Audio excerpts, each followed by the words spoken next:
Bitterman. Mrs. Bitterman, you were saying that you were looking in the papers. What did you find? Well, I was looking for some Jewish people, and I couldn't find any. I did not know whether some Jews exist or not, whether I'm the only one. But I did find a Yiddish kehil in Wiesbaden, and I went there right away. And guess what? They wouldn't accept me. They said everybody wants to be Jewish now because of the care packages. I said, I don't need any care packages. I want to get back to a normal life. I want to find my family.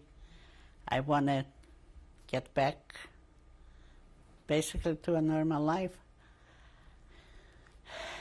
I went there 10 times, and I didn't leave them alone, and they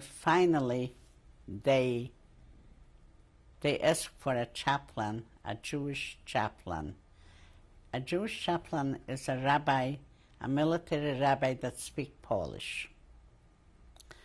And when he came to see me, and he opened up a siddur, and I hardly could speak out the word, and he saw that I said an aleph, and a gimel, and a hay, and then he opened up something else, and he showed me the Star of David, and I say, Amugen Duvet, in Yiddish, and then he asked me how my mother kosher meat, and he went to those people and said, this is a Jewish girl. Was this an American chaplain? No. He was a refugee. He left over. He was a Polish chaplain. A chaplain is a military rabbi. And since I couldn't express myself in Yiddish, he spoke to me Polish. What a coincidence. We went to America on the same boat. I met him. He was from Poland, Krynitz. Yeah. His name was? This I don't remember, no. And he told them that I'm Jewish, and they told me where to go. They told me to travel to Frankfurt am Main, and there's a professor, a Dr. Rabbiner, Dr. Neuhaus, a German doctor rabbi. And I went to Frankfurt. The transportation was terrible. How I got there, I hitchhiked and all sorts of things. And I came to that rabbi. He saw me. He said, what do you want, my child?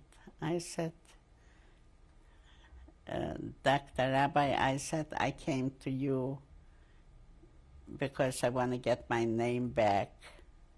I lived through the war as a Gentile, and I want to become Jewish again. I want to find my family, And he looks at me, he said, Mein Kind, he said, go to Psalzheim, there's thousands and thousands of Jews. I said, thousands of Jews? And I thought that I'm the only one that survived. And he said, you are not the only one. There are many survivors. At this point, I traveled to Psalzheim, through Frankfurt. It was very difficult because it was right after the war. And in 1946, February the 5th, February of 1946, I went to Psalzheim and I found some Jews. So I was liberated May the 5th of 45, and I lived as a Gentile still to February of 46. And then I met my husband in Psalzheim. And this is basically the story of my life. After this, I did find my family, and I was in touch with them, and my mother was not alive anymore. She passed away in the 60s, and When did she pass away? in the 60s, I think in 1962. When did you find your family? I did find my sister while we were in Salzheim.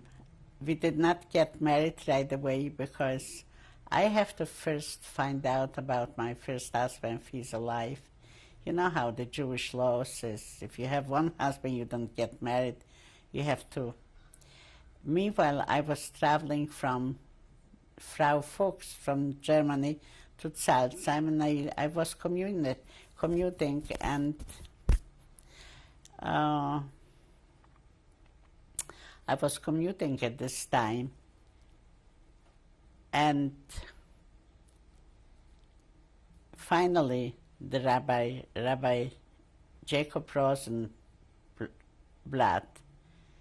gave us a hippie edition. You know, he married us off in 1946, you know. But while I was in Salzheim one day, Mr. Biterman, I was not married then, I was visiting, I was going back and forth. He brought over a young man. He was in Salzheim, and he said to me, I'm so and so and so and so. His father was a shoichet, you know, he was the youngest son. And the youngest son, he was about 4 or 6 years younger than I am. And I didn't know him because he was not my age. But then he said he's traveling to look for family. He's looking for his family. And I said, wherever you go and you meet people from Zamosc, please tell him that I am alive. Not tell him that Tauba Fuchs, Gershon Hittelmacher's Tochter, means Gershon Kepmeter's oldest daughter is alive. And he came to Bergen-Belsen. You know Bergen-Belsen? And there was a displaced person camp after that camp. And he saw a man from Zamosc. His name was Shia Herzberg. He was a neighbor of mine, my age. And he said to him, he asked about his family, and he said to him, do you know who I just saw? Tauba Fuchs, Gershon Hittelmacher's Tochter. Oh my God, he said, she has a sister here. My Koshechovich was there. In Bergen-Belsen with Tula Easy and Sarah, 2 little children. And he took him over to my sister's house, and he introduced himself. My sister probably knew who he was. And he said to my sister, do you know that Tauba is alive? She said, no, it couldn't be. She could not be alive. The Germans killed her. And he said, I was just in Salzheim, and I saw her, and I spoke to her. Meanwhile, my husband then we were, in a little while later, we were married. We married in July the 15th, and we went to Frankfurt to register to go to America or to Israel. We came back, and Mrs. Rothbard said to me, Topka, there was a man here in military clothes. He was looking for you. Oh, I said, oi vey. I said, I don't know anybody in military clothes. You know, after the war was over, I dismissed everything. And she said, he will be back soon. He came in. This was Mr. Kozhakovich. He wore them clothes like made out of a blanket, military green blanket, you know, it was right after the war. And he said to me, "Is your name Tauba?" I said, "Yes." "Do you have a sister, Udel?" I said, "Yes." I said, "Do you have regards from my family?" And he said, "Yes. I'm your sister's husband." And then this is how I found my family. And thank God we are all here. And Where did your family survive the war? in Russia, in Berdichev. In Russia, I told you they went to Russia and they survived there. And how did you meet your husband? Tell me your husband's name. Mr. Biterman. Well, he basically is Yutka Biterman. In America, it was Edward Biterman. I met my husband right in Salzheim when I was waiting for the offices to open. It was lunchtime. And you know, in every displaced person, the joint or the Hayas opened offices like boarded up barracks. They built barracks from plywood. And there were offices and records, and so I was going to go into the office and look for some names. I was looking for my family, and the office doors were closed. It was 12 o'clock, and here some people walking and singing and being so happy. And there was a young man standing next to me, and I said to him, I couldn't speak any Yiddish. I said to him in Polish, I said, "Do you know any people from Zamosc?" He could have been Elie Wiesel's age, such a young person. Maybe at this time he was 16, 17 years of age. And then my husband walks by, and he calls him Mr. Biterman. "Mr. Biterman, would you please take this lady to the Pelzes?" The Pelzes, those were not those Pelzes. We had Pelzes in Zamosc also. I don't know if they were related. No, they were not related, those Pelzes. So my husband, my friend then, he went to eat to the barracks.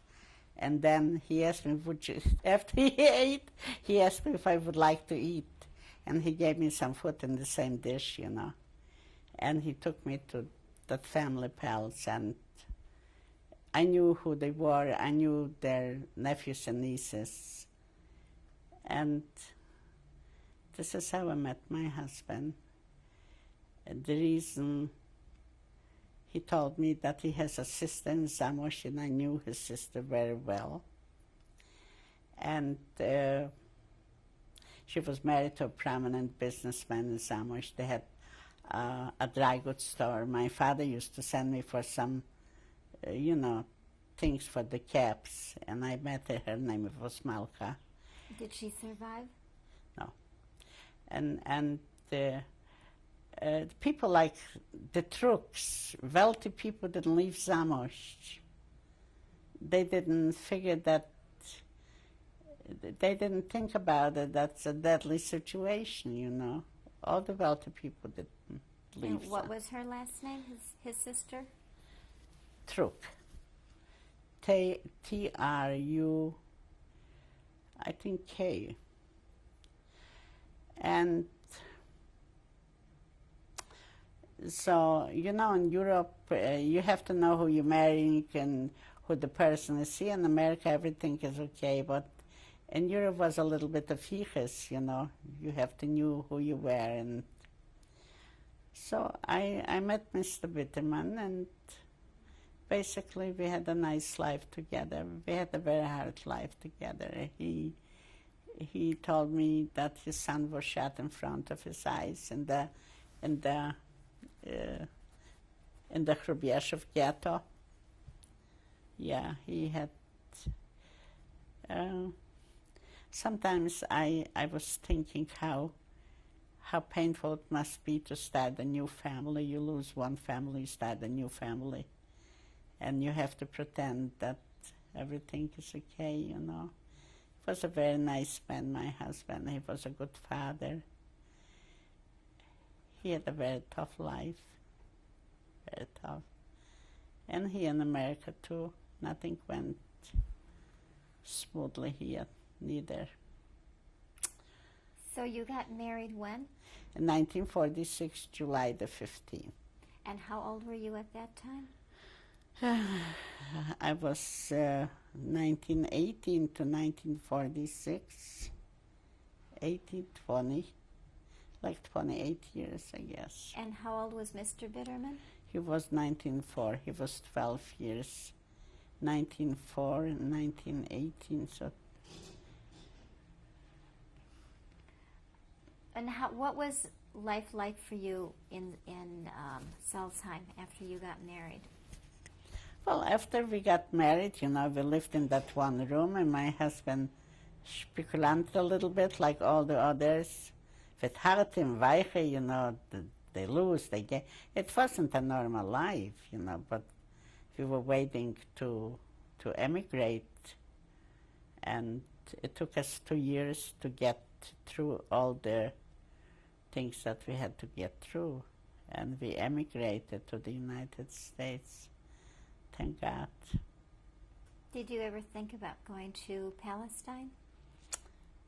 Well, basically, my husband, it was the original plan, but he couldn't make through Cyprus. We had no children.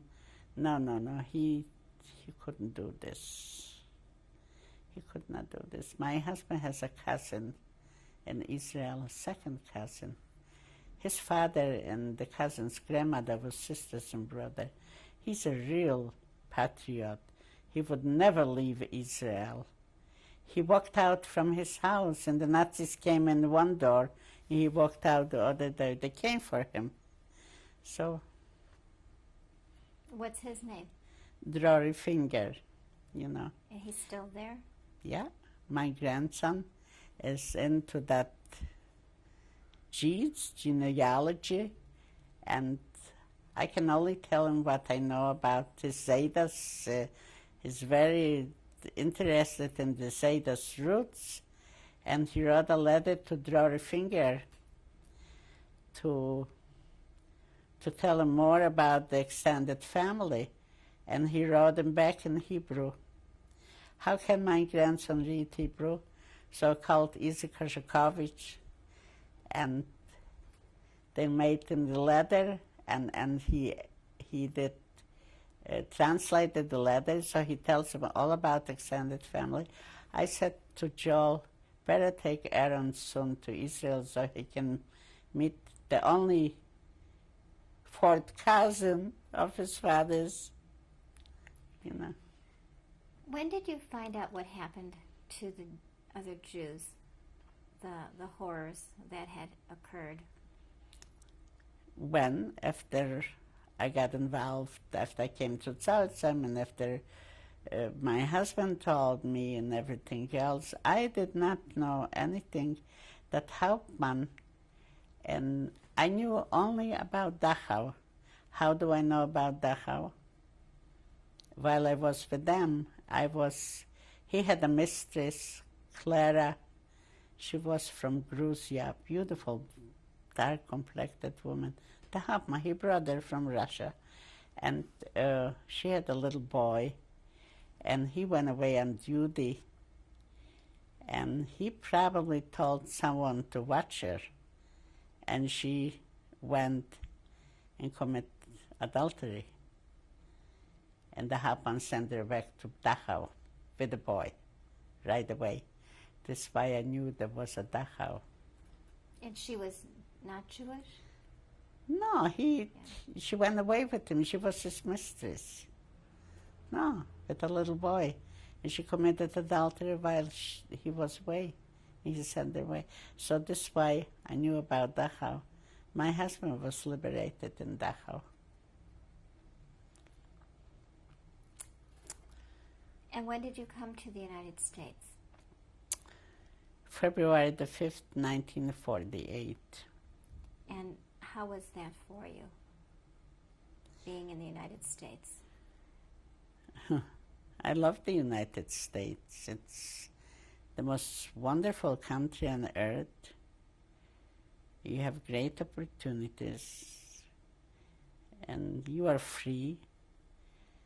You have to know how to make a living here. This is the problem, especially for newcomers with no language and no money. It was tough. But I wish my husband would have lived a little longer and enjoy his life a little.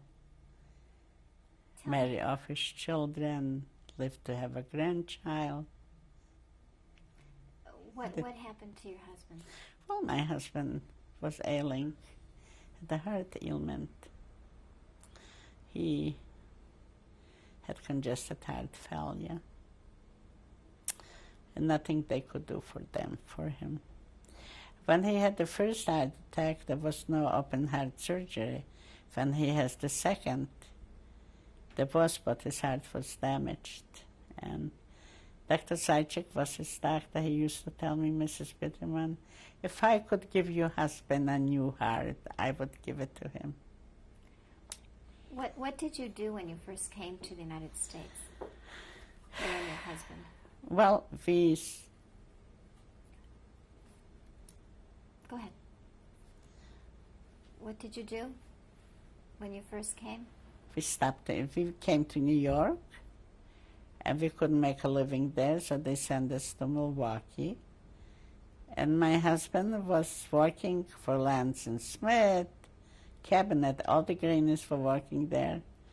And then he paddled, and then I worked for people as a salesperson. And we had a little grocery store, and this is what we did. Successful, not too. But somehow we made a living, and we gave our children a lot of love. They remember this. Did you raise your children in any different kind of way because of what you experienced, do you think? No, I raised them the best way I know how in America. I loved them, and I didn't have too much to give them. And they understood, and they didn't have a luxurious life. When I see my daughter, how she raises her daughters, I said, honey, I didn't give you anything. Oh, mother, you gave me as much as everybody gave anybody. There were no such thing. Everybody had the same things, and you loved us. And I had a good childhood, she said. Of course, I was always working. I worked all the time. One thing, we made a big mistake. Am I in the tape? We made a big mistake. You know how you parents, first your father started to paint houses and this and this. We bought a store in the south side, and the only mistake we made is move there. It affected my son. He went to the schools, and they used to call him Joe the Jewy. It affected him, yes. But you make mistakes in life. What can you do? And my daughter said she had a good childhood because Becky Kleiner lived next block. But I raised my children the best way I knew how. I wasn't too strict of a mother like the children now. I see how my daughter raises hers. They have to listen to her. I was very weak. I was working. So I let them get by the things. You had said at one point that you had some difficulties with depression.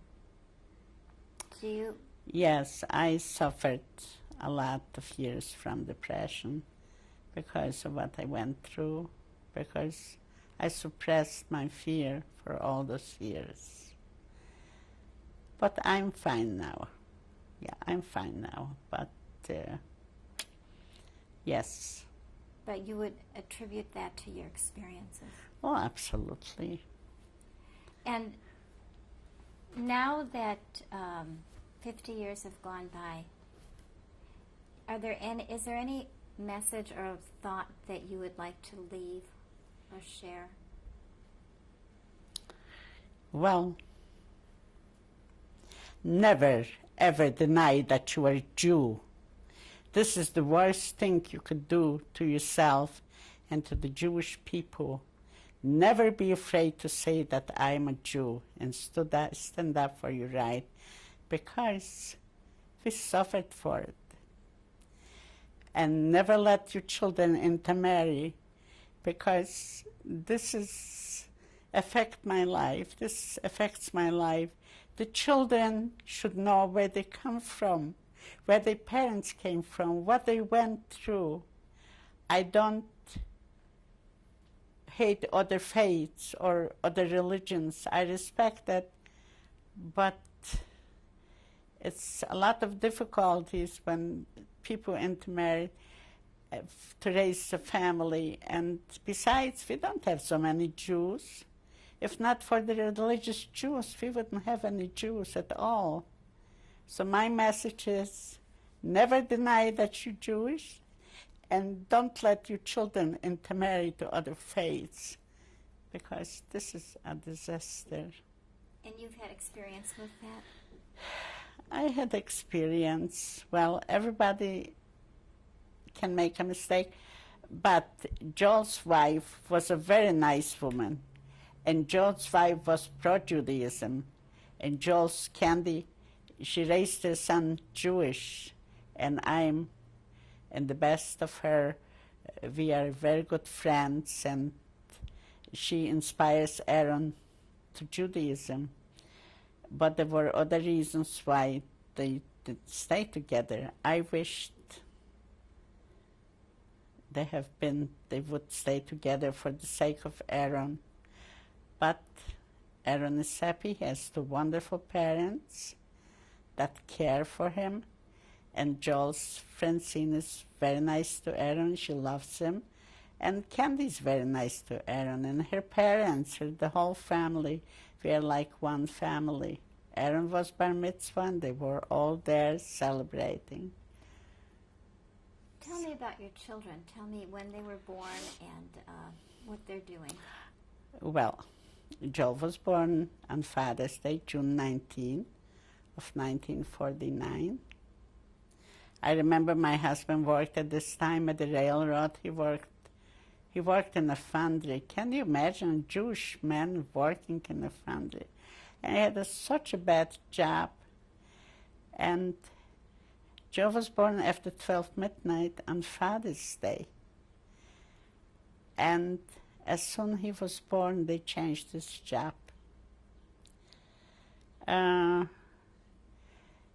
Joel graduated from college, and he's in the electronic business. He worked for companies as Toshiba, Sony, Gold Star. Now he works for Sharp. I don't know if he works for Sharp, I forgot. And where does he live now? He lives in Buffalo Grove, Illinois, with Francine. They have a very beautiful house. And Aaron, right now Aaron is with them for the whole week, spending the week with his... And Aaron is how old? Aaron will be 15 years of age the 17th of September.